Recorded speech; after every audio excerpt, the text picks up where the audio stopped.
Good afternoon, ladies and gentlemen. My name is Jennifer Sullivan, and I am the Principal Advisor of J. Sullivan Advisors.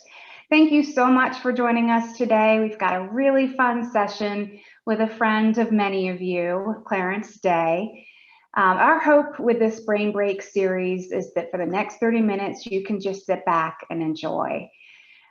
As many of you on the call today are planners, and by your nature, you're givers. So we're asking you to turn that off for a little bit and just relax. Before I get into introducing Clarence, allow me to tell you a little bit about J. Sullivan Advisors. We are a boutique hospitality consultancy offering business solutions to hospitality owners and full service meeting planning to meeting professionals.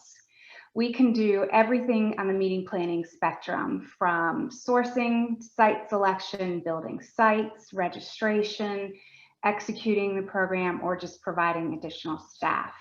Right now, we're really excited to hear some of you say that you're getting back to face-to-face meetings. And it seems that the biggest need as you're trying to ramp up all of these meetings again is on-site staffing as you're trying to execute multiple meetings at a time. That is something we are happy to provide. The second thing we're hearing a lot of need for right now is sourcing. As you're trying to operate your programs, you have to keep looking forward to the next program. So we can certainly assist with any of that. I think there are two main things about J. Sullivan Advisors that makes us different than some of the bigger incentive houses or the independent planners. First, we are a dynamic team of meeting professionals and hospitality providers. And let me share a picture of my team that I'm really, really proud of. So meeting professionals, some of these people may be familiar faces. Sharon Chapman, formerly with Guardian. Jana Stern, formerly with Voya. Tonine McGarvey, formerly with BMW and Mini. And as I said, these are our savvy and seasoned meeting professionals.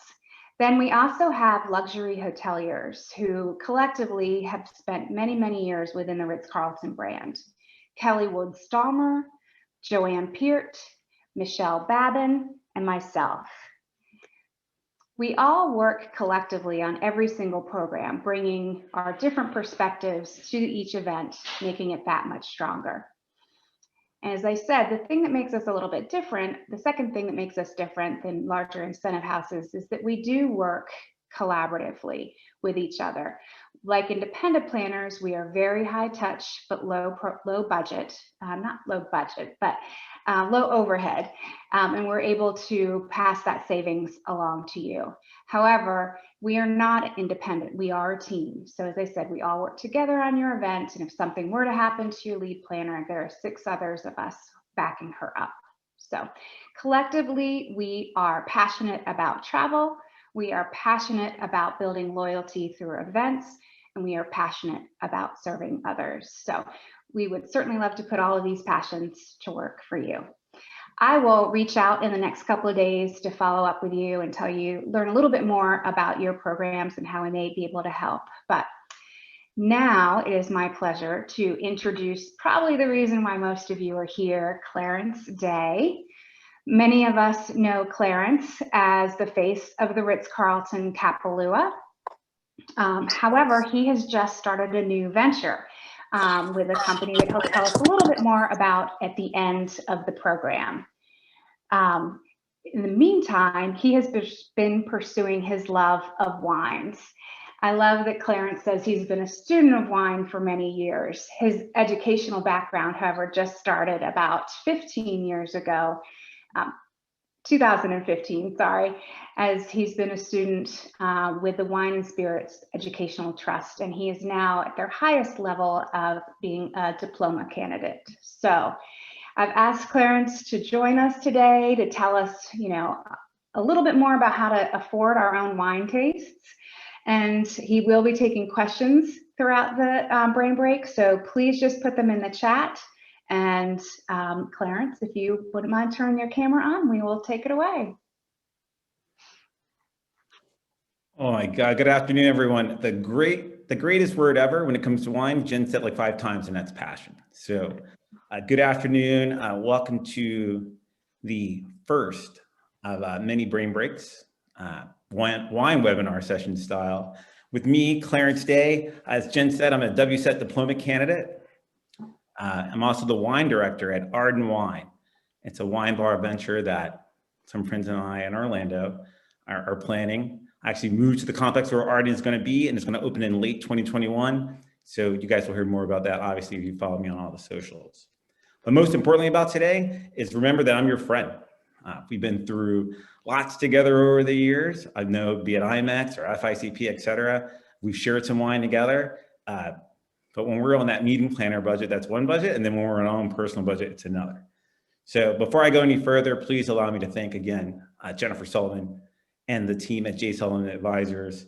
When she put that slide up and I saw all those faces, I wanted to book a meeting with them because I know that it's going to go from start to finish and be the best possible program imaginable. So let's get into why we are here today. So today's session marks the initiation of our wine journey together. Buying wine on a budget is going to play a little differently today. It's not going to be me listing for you the 25 top bottles under $25 to buy from the Sonoma Coast. Rather today, as in with all the sessions, we're going to give you the tools to make budget conscious, creative, exciting, and most importantly, fun buying decisions when you buy your wine. So let's get our kit together. Let's start on item number one for the kit. It should be the easiest one for you. It is know what you like and why you like it. I mean, do you like tannic wines? Do you like fruit forward wines? Do the wines you typically enjoy have a lot of acid, or do you push more toward even a sweeter wine like a Riesling? It could be as simple as some of you have told me on this call. I like wine with bubbles in it. Whatever pulls you toward your favorite wine and a wine that you buy, embrace it. And if you can do me a big favor, list out why you like certain wines. You don't have to use all the technical terms, just your palate telling you why you like a bottle of wine. Now, the other thing you got to be armed with is number two. You should know like a few of the factors that go in and impact why a wine costs a certain amount. So first and foremost, where is the wine from? The country, the region, the GI or AVA, the vineyard, down to where the vineyard sits on a particular slope, all impacts how much that final product is going to cost. Then how the grapes are grown. You guys are like probably saying, do you add water and stuff grows? No, but it's more like, are they trellised? Are they not? Are they biodynamic? Are they organic grapes? And then when it's time to harvest them, are they harvested by a machine that just runs through the vineyard, or they're harvested by hand, which actually is going to raise the price? And then some of my favorite part of winemaking, of course, is fermentation. But what's that fermentation happening in? Is it happening in an oak barrel that you had to pay for? Is it stainless steel tanks that you could probably use year after year? Or is it even the unique concrete egg, which my friends at Fela tend to use? Now, a lot of you on this call are also involved with marketing. Wine is no different. Everything from the label on that bottle of wine from that to the route to market. How are we getting that wine from your favorite part of New Zealand all the way to you in Pittsburgh, Pennsylvania? Like, how do we do that? All that costs money. Last but not least, of course, availability. If there's a lot of your favorite wine in abundance when you go to your favorite wine stop, the price is probably going to sit one way. But as that wine becomes scarce, the price is going to go up. So supply and demand. Two easy kits that I'm sure you guys already knew, but equipped with these two things, our wine journey is going to continue.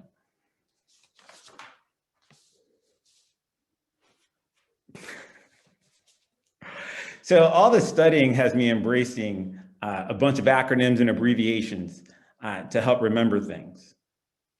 So our journey is going to be based on 3 E's.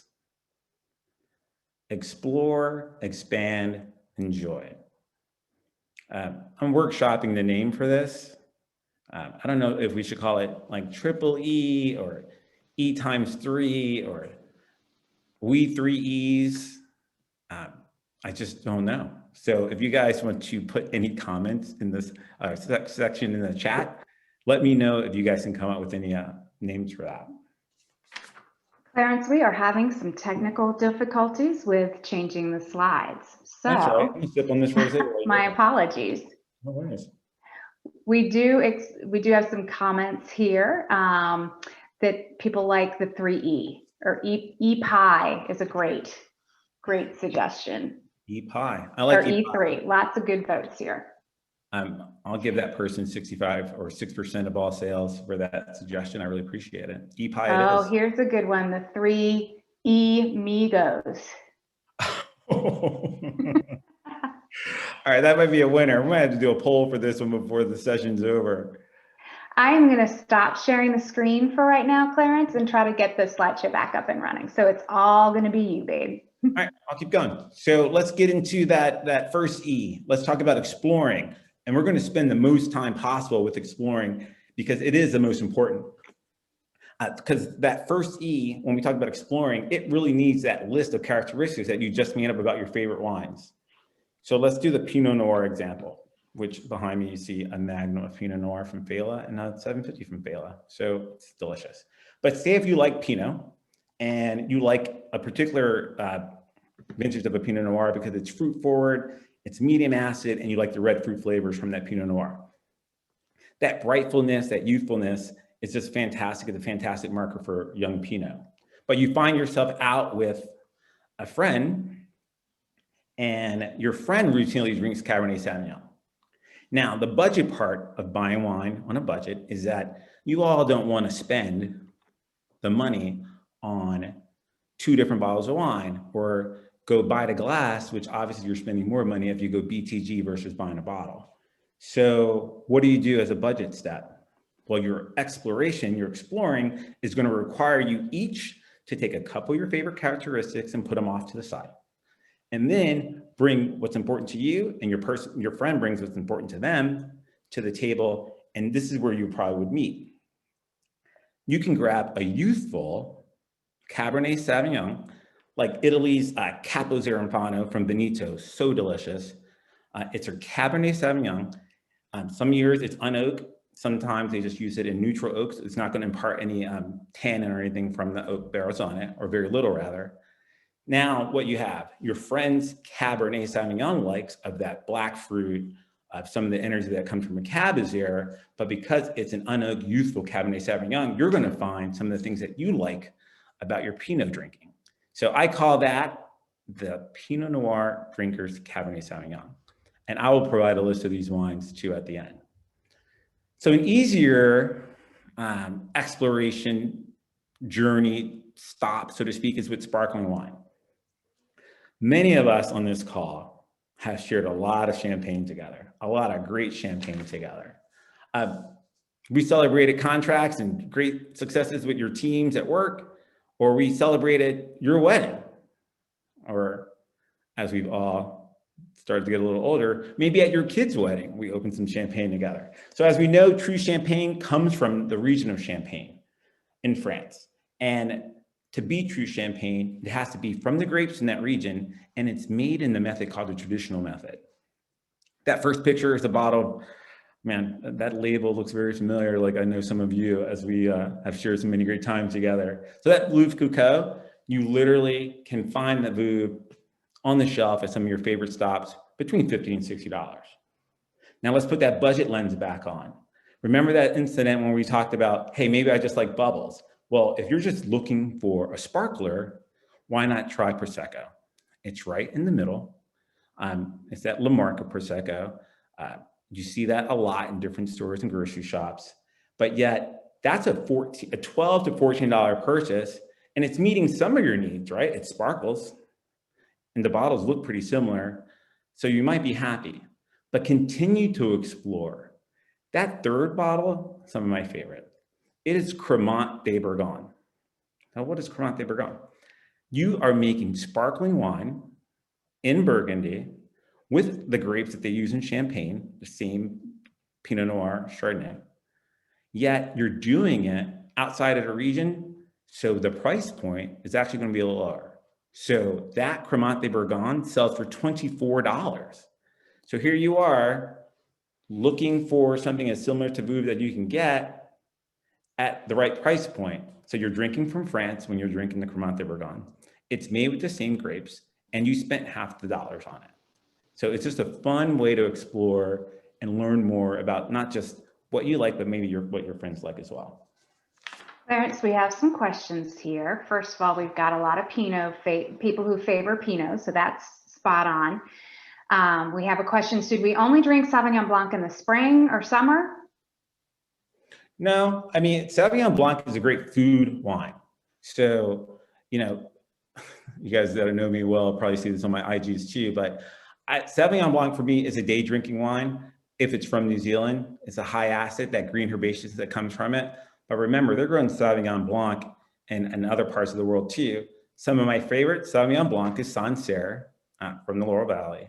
And Sauvignon Blanc there spends some time on the lees. So after it ferments, it spends time with the yeast that is dead, and it adds more character to it. So there's so many expressions of Sauvignon Blanc that are so fun, but drink it year round. Do not restrict yourself just for the summer.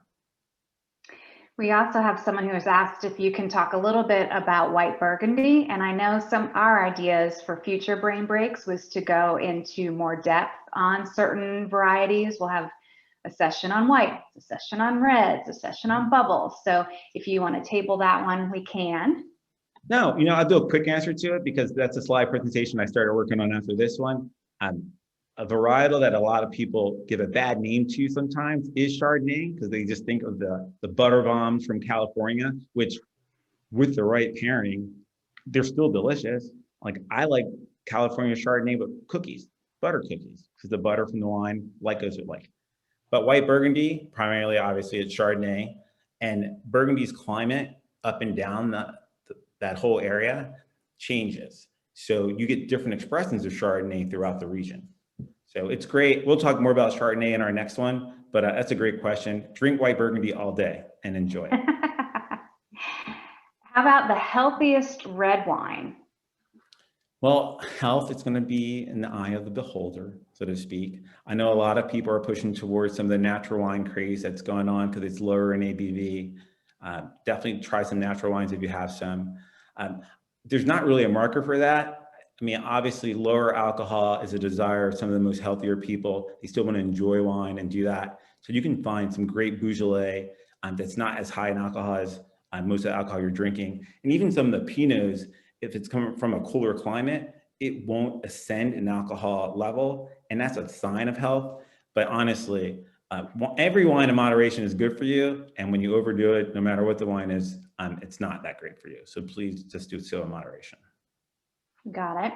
This is a really great question. So someone like Sauvignon Blanc from California and Sancerre, but not New Zealand. Why would that be? The soils, first and foremost, and how they make the wine in each area is different. Your California Sauvignon Blanc, also known as Fumé Blanc, sometimes does have a little oak contact, and it kind of mirrors some of the things that they do in Sancerre as it spends time with some kind of oak or the lees. In New Zealand, most of the time, 99% of the time, it's 100% stainless steel, herbaceous, green, asparagus like popping out of the glass. But again, with the right food, it's most appropriate. So you probably steer away from New Zealand Sauvignon Blanc because of that green herbaceousness that not everyone likes.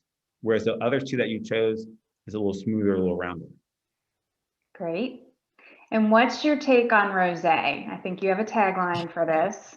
And what's your favorite? I mean, it's the rosé all day chant. You know, with my last name being Day, it kind of is like, it's almost like a brother or sister to me. Listen, rosé and sparkling wine have become some of the most popular choices in the wine industry over the last few years. With that said, I think there's great rosé, and I think there's even better rosé.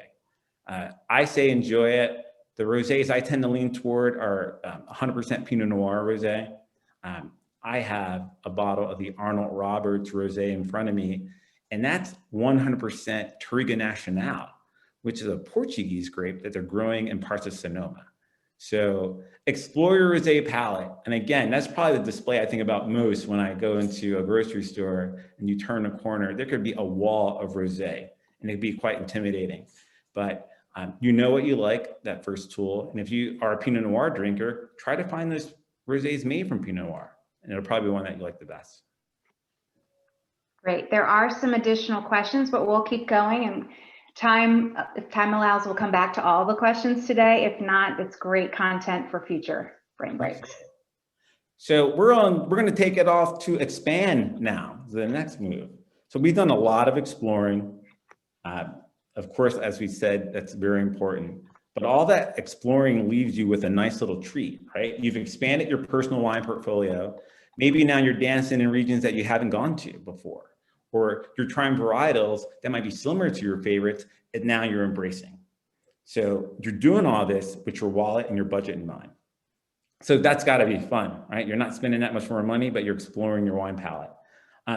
Expanding allows you to take educated, confident chances when faced with those scenarios where you're on vacation, you go into that grocery store that you don't normally shop in, and you don't see your favorite label. What do? I mean, you can always text me, I'm here for you.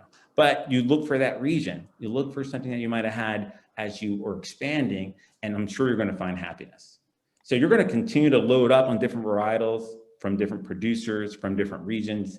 And remember this key word as we load up on our acronyms and little slogans. One that you probably heard before is, if it grows together, it goes together.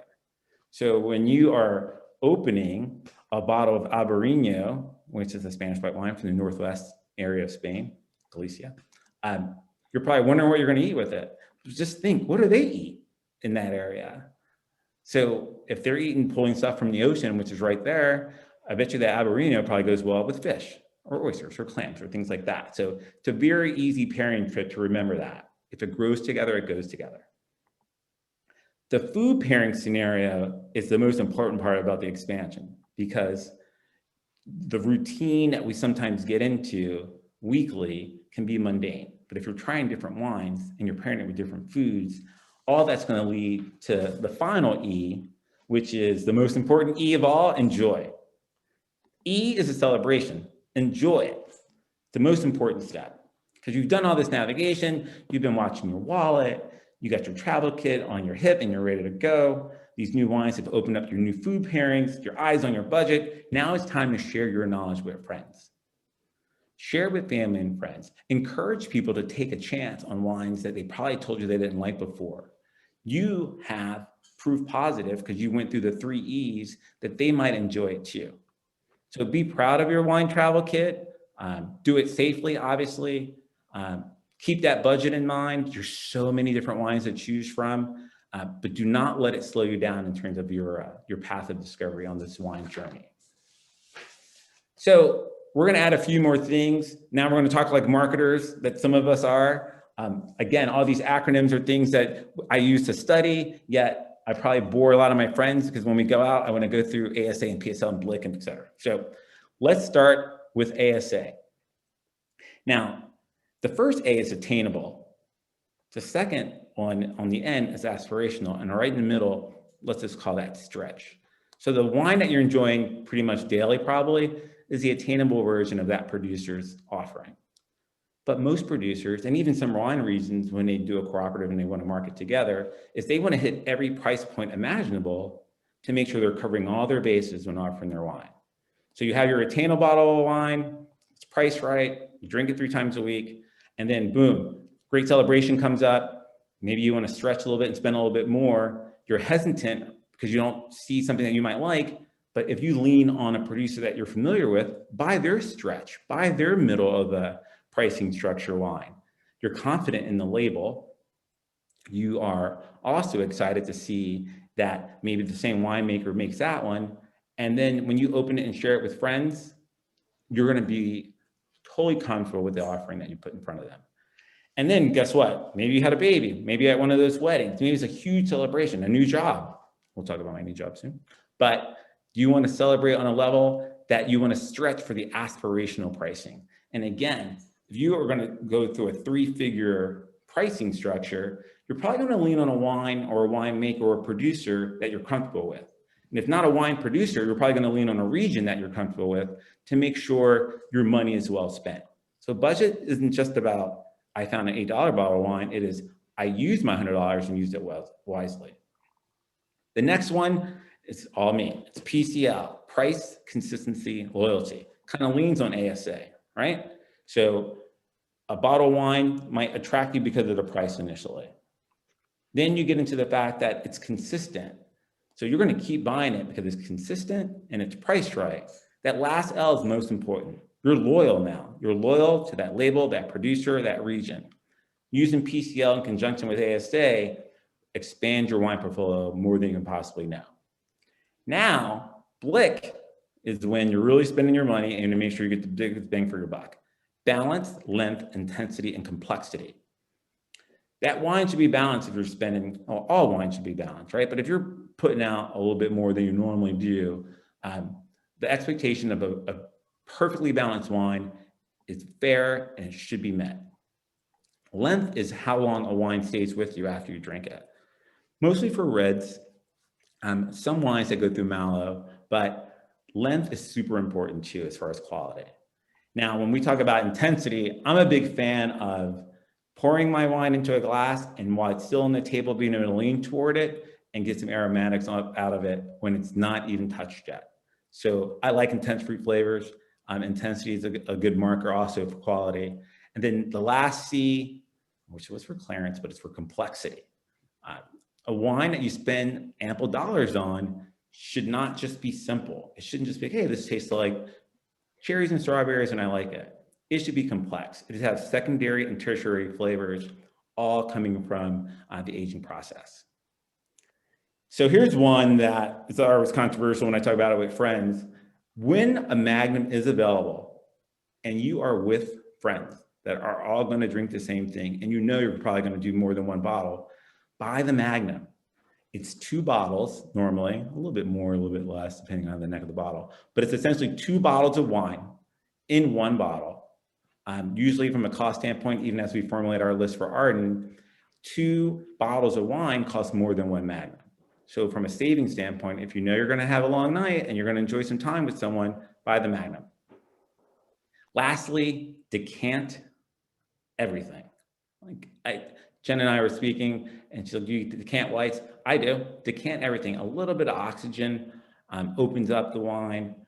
Whether you spend $8 or $80 on it, allow that wine to breathe a bit before you consume it. And I guarantee you, flavors and aromatics that you miss because you rush to drink it are going to pop out of that glass and you're going to enjoy it even more. So, I don't know the person, but we're going to take some questions now. I really appreciate you guys being here. We went super fast, but again, thank you for J. Sullivan Advisors because they're going to let me do this once a month. We're going to take suggestions from what you guys want to talk about as well, but really, really had fun with you all today. And if you have a glass of wine with you, cheers to you. And I hope Clarence, you are the consummate professional. Thank you for winging it through the technical difficulties. I appreciate that. If I could interrupt really fast, Yeah. one thing you missed, I guess when the slides were going, I got to give my shameless wine club plug because wine clubs are a way to save money.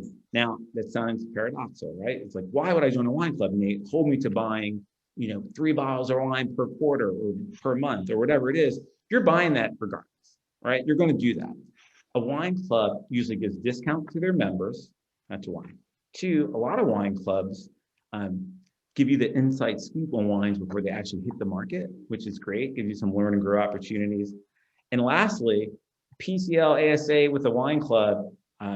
When I send client gifts or when I'm thinking about things to share with my closest friends, I know that my 6 or 7 wine clubs that I'm in literally, oh, there's that slide, literally are always well received. I'm gonna go through these 4 really fast. Red Car wine, I know I've shared that with a few of you. Great Rosé Pinot Noir. They do Syrah, they do Pinot Noir, it's a Pinot Noir. They do Chardonnay. It's fantastic. Please, please try Red Car out. It's in Sonoma County. Actually in a little town called Sebastopol. Mathiasen is the Learn and Grow winery. Steve is from the East Coast. I believe he went to Penn, go Philly. But his wines vary from rosés all the way through the spectrum. award-winning gentleman who actually tries to grow his wine as if he's growing it in the old world. So not a lot of irrigation if he doesn't have to do it. Really, really a great follow on Instagram because he gives you the details behind the scenes. Fela, another Pennsylvania original guy, owning properties out there in both Oregon and California. And part of why I love this club. Yes, California Chardonnay on all spectrums, love their Coonsville Chardonnay. Pinot Noir is fantastic. They actually have a Zinfandel that I tell people, it's not true, but they named it after my family. It's called the Day Zinfandel. It's fantastic. And they actually pull an own wine up in Oregon. So Oregon Pinot Noir, from a flavor profile standpoint, tastes a lot different than their California Pinot Noir. So exciting to get all that in one wine club in one shipment. And lastly, Bosches and Venus is a small little wine bar owned by some friends in Sausalito, California. They pull wine from all those small producers who really can't have a cellar door concept or even have you out to their winery to do tastings. Bosches and Venus pulls from all these small producers, gives you a bottle of red and a bottle of white per month. And it's names that you fall in love with. When you visit them, sometimes they have the winemakers in the store with them. And the only way, it's not the only way, but the best way to learn is to talk to the people making it. So great wine club to join. If you call there, please ask for Taylor, mention that we're your friends, and she'll probably give you a treat in your first shipment. So thank you. So as expected, we have a ton of questions and we are out of time. We can stay on, Clarence, if you're available and answer some of these, or we can save them for future. I'll let you make the call, friend. Let's talk wine. I'm saying. All right. So we have, I believe this is someone you know, Miss Valerie Day, who likes a sweet wine. What would you recommend? My mom is a big fan of Moscato. I have not had the green light from my fellow owners to make sure it's on our list at Arden, but Mom, please know that Moscato will be on the list. But my mom will tell you a story that I left Hersham Wine after visiting Philly, and she said, she calls me, she goes, oh, this is good, this is really, I really like it. So my mom, who has a sweet tooth, probably enjoyed what varietal, you guys? Riesling. Had a lot of RS in the Riesling. It was almost toward being a late harvest Riesling. It was sweet, and of course she enjoyed it. So if you can't find Moscato and you get that sweet tooth, residual sugar found in Riesling kind of meets that goal for her. Thank you. Donna Costa asks, who assigns the point scale on bottles of wine? The winery, the distributor, are all wines rated? Well, if you guys know Mr. Parker, or even if you've seen the movie as far back as like Bottle Shock, there are a lot of wine critics out there that ascend and put numbers on it. I follow it to a point that sometimes winemakers seem to follow it when it benefits them, and then when it doesn't benefit them, they kind of not mention it. Listen, those numbers are a good guide, but I honestly feel that there's no bad wine unless it's like corked or spoiled in some way. Every wine is an expression of that winemaker's thought process that went into that bottle. So it might not be to your palate, but it really upsets me when people are like, oh, this wine's awful. Well, it's not really awful. Someone else might really enjoy it. If it doesn't meet your palate, you can say that. But every wine, I said, it's a living thing. It's an expression that someone said, I think this works well. It's going to work well from some, but not really you. So those numbers, while important, I don't really lean on them too much. I want to get in that bottle myself and figure it out. Great. And again, as we thought, people wanted to know more about that budget champagne. So we will send out the specific name of the champagne and where to buy it. Clarence, Perfect. if you can offer some assistance on that, we'll send that out in the email that we send as follow-up. Yes. And the region again was Burgundy. It's Cremant de Bourgogne. Another great area of France is called Alsace, and they do a Cremant de Alsace as well. So that word Cremant pretty much implies that they're a sparkler made in that method. For those that are in the States, obviously, a great wine or sparkling wine producer that uses the method in some of their production is Schramsberg out there in Napa. Their sparkling rosé, some of the best on the planet. It might be easier for you to get and find. That price point pushes towards $60, but it's worth the spend. It's delicious. And what are your thoughts on Lambrusco? Well, I'm in the D4 section of WSET where we're talking about all sparklers. I can't get down on it yet, you guys. I love all wine, and again, what I just said, it's an expression of that winemaker's thing. I'm going to have to really open my palate up and get some friends that really enjoy Lambrusco and follow their lead on it. I have not fallen in love with any particular producer or Lambrusco itself, but as part of the journey, I have to drink it. So whoever asked that question, if you can send me your favorite Lambrusco producer, I'd be willing to try it, and maybe we can talk about it after I try it. So thank you. We all learn from each other. Don't let this little pin be the marker of anything. It's just it's a statement for me that I'm committed to this journey, yet I learn more from non-certified people sometimes because they know what they like, and I'm curious to hear why they like it. Great. We also have a request for the name of the rosé, so we can include that in the follow-up. Oh wait, you have some right there. I'm a simple label guy, so that's the label, and it's not Roberts. It's a rosé from California. Duncan is one of the most dynamic young winemakers out there on the coast, and he's super friendly. He actually will take you to his little warehouse where he's storing some stuff and do a tasting right by the barrels. It's fantastic. So he's a good guy.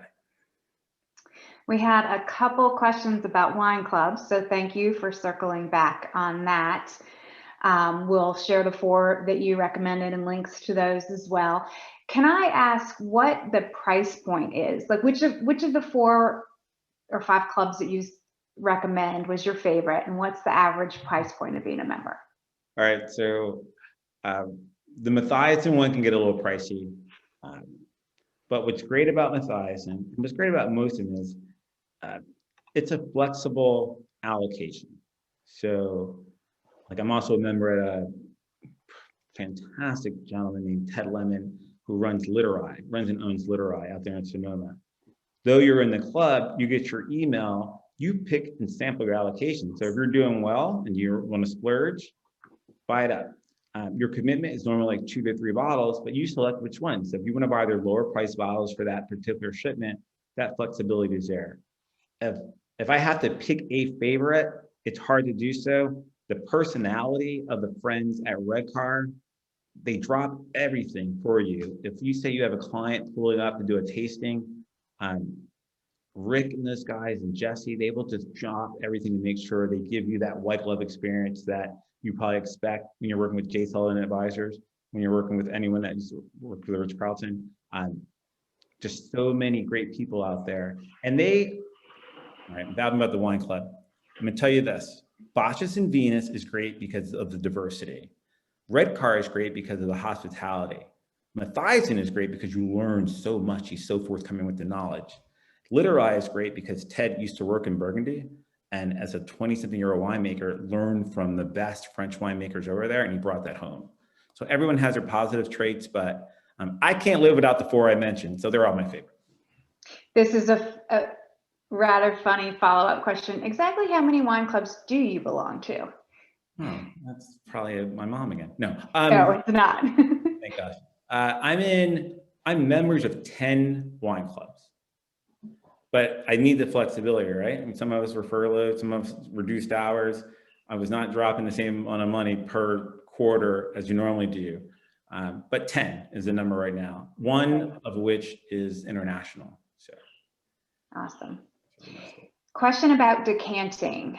How long should you decant wine, and is it different based on the type? Totally different based on the type, and it's also based on you. I mean, once you do it a few times, you realize what you're comfortable with. When I decant my whites, it's not long because you still want the wine to be moderately cold, obviously. If it's a big red, I decanted the Mathiasen Phoenix Vineyard Cabernet Sauvignon for 3 hours. Yeah, so it all varies. Some of the older wines I like to sit for a little bit longer, but I'll test it along the way just because you spend all that money on it. You don't want it to not be great. But it varies, and it definitely depends on the varietal that you're decanting. And once you decant something, does it need to be consumed in that day? No, so remember it's about air. Let me take that back. It's best to do so, but as a single person that sometimes might open up something and it's just me, I've opened it, decanted a little, get that stopper and put some air in it. So once it hit the decanter, it is best to go ahead and consume it, but don't be so upset if you have a little bit left over that you put in a bottle, put a little air in it, enjoy it the next morning. Not morning, afternoon. That's bad. You said morning. I got to do my Coravin plug too really fast for you guys. Grab one of these, please. It's a Coravin. It allows you to put a small pinhole in wines that are corked. Obviously, you can't use this on a screw top, but even with this rosé, since I was only going to have a glass, the cork is still in it. You insert this pin, it sends air in it, you pour it out, you get your glass out. Eventually, that cork kind of reseals, and this wine will still be good a week from now. So it's a great investment as far as, you can get it one for $1.99, $2.99. I know that sounds kind of steep, but it's going to save you in the long run when you're opening great wines that you're not going to finish the whole bottle. Awesome. How do you know when you should drink a bottle or when you should cellar it for a while? That again, I mean, this is the fun part of the journey, right? Like I think before I started studying, I would think, you don't keep whites, you only keep reds because reds are the last. But most wines are meant to drink young. And a funny stat that we learned in our last section during our studies is that the top selling wines in the world are the ones that you guys all see when you're turning the corner at your grocery store. It's Barefoot, it's Cupcake, it's Yellowtail. It's the ones that you just buy and drink, buy it. If a wine comes from a particular region and made with certain varietals, it is meant for aging. But the biggest shocker for me, I'm sitting on a Riesling that was produced the year I graduated from high school. And as we know, that was a while ago. So we're talking like I have an 88 Riesling that's meant for aging. So if you have any specific questions about a particular wine that you might own, I'll take that case by case for you. But it really depends on where it's from and then how it was fermented. If it didn't spend much time with oak and it's not that tannic and it's just fruit forward, it might lend toward drinking now. But take Barolo and Barbaresco from Italy, from the Piedmont. You can sit on some Barolos for, I think someone told me they had a Barolo the year I was born. Yeah, they have a 1970 Barolo and they're still sitting on it. So it just varies. Now I am reading through the chats and we definitely have support to continue doing these. Right. People love seeing you. As expected, you bring smiles to people's faces. That's very Your passion shines through in all that you do. Thank you, guys. Yeah. And let's see. So here's another technical question. If you open a bottle of white wine and the bottom of the cork is a little discolored, does that mean that it's gone bad? No, not necessarily. It depends on how it was stored. Obviously, it could be a marker that it might not taste the way it should. But again, I would pour a glass, I stick my nose in it, I swirl around a little bit. That's not a definite marker that it's awful. I'd be more concerned if you opened it and you can look at the neck of the bottle and see some is seeped out a little, like it's lost some wine, so to speak. And then if the cork is like super dry, that means it probably wasn't stored correctly and some air probably got in there. So it is a marker to get things started, but it doesn't necessarily mean that you can't drink it.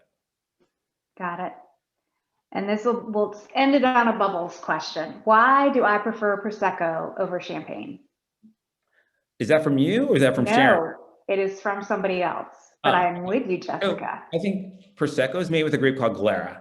And Prosecco is also made to be drank young. And it's made in a quicker method called the tank method or the Chaumont method, where that second fermentation just happens in a tank and it all takes place. But Glera is a fruit-forward varietal. So whereas Champagne, usually made from Pinot Noir, Chardonnay, or Meunier, has a lot more structure and body to it. If you're a fruit-forward, high-acid person, you're going to lean toward Prosecco. If you want some more structure, maybe some nuttiness, some almonds, some biscuit flavors that come from Champagne, you're going to lean toward that region. So fruit forwardness drink Prosecco, which, by the way, as we end this, I drove past like 3 different places over the weekend and they're like champagne brunch. And I stuck my head in to see what champagne they were serving. There's no champagne in the building. It was like Prosecco. So they should call it Prosecco brunch or sparkling wine brunch. Don't call it champagne brunch because it's not from Champagne.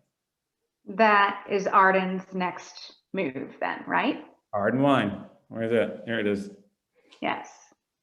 And Clarence, just to wrap it up and switch gears from wine, you've jumped from hospitality into another fascinating industry that will help all of the planners and us hospitality folks.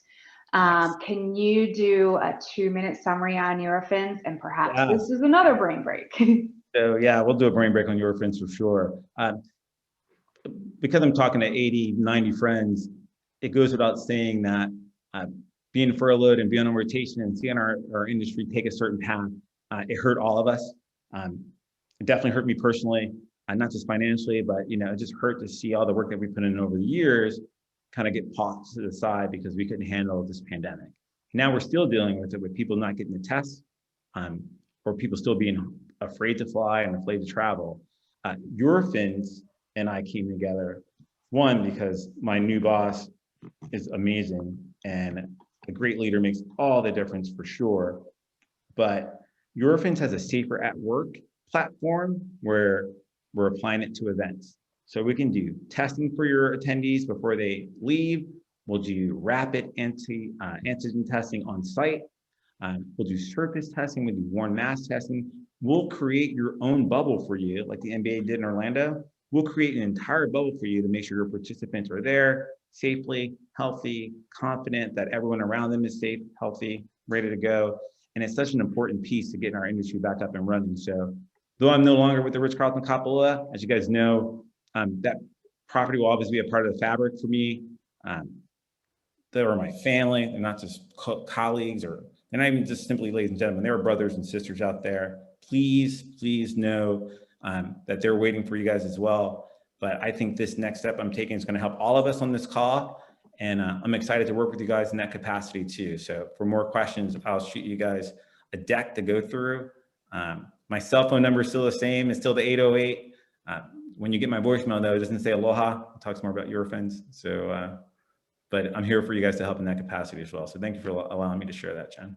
Absolutely. Thank you for being so generous with your time, your knowledge, your passion. We look forward to having you be the first repeat speaker, featured speaker. Next month, Chardonnay, get ready, Chardonnay. We'll, as I said, send out an email in the next day or so, including the different specific brands and varietals that Clarence has mentioned, parts of his deck, the wine clubs, all that, the information on Eurofins. We'll probably also put in a questionnaire, and we'd love your feedback on what exactly you want to hear in these future brain breaks about the wines and about Eurofin and stuff like that. So please take a moment to give us your feedback. We definitely know that your time is valuable. We want to make these sessions useful for you. As I said, just a little way for us to give back until we can get up and running and helping with meetings. So again, thank you for being with us today. We definitely appreciate it. We cannot wait to see you face to face. And until then, we hope that you all stay well. Have a good evening. Cheers, you guys.